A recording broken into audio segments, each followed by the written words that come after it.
Hi குட்டீஸுங்களா. இப்போ நீங்க உயிரெழுத்துக்கள் 13, மெய்யெழுத்துக்கள் 37, 50 எழுத்து நல்லா படிச்சிட்டீங்களா?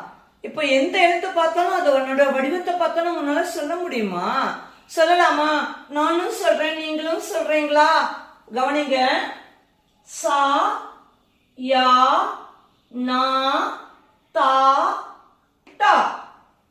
சா, கா, ஏ, ஆ, खा.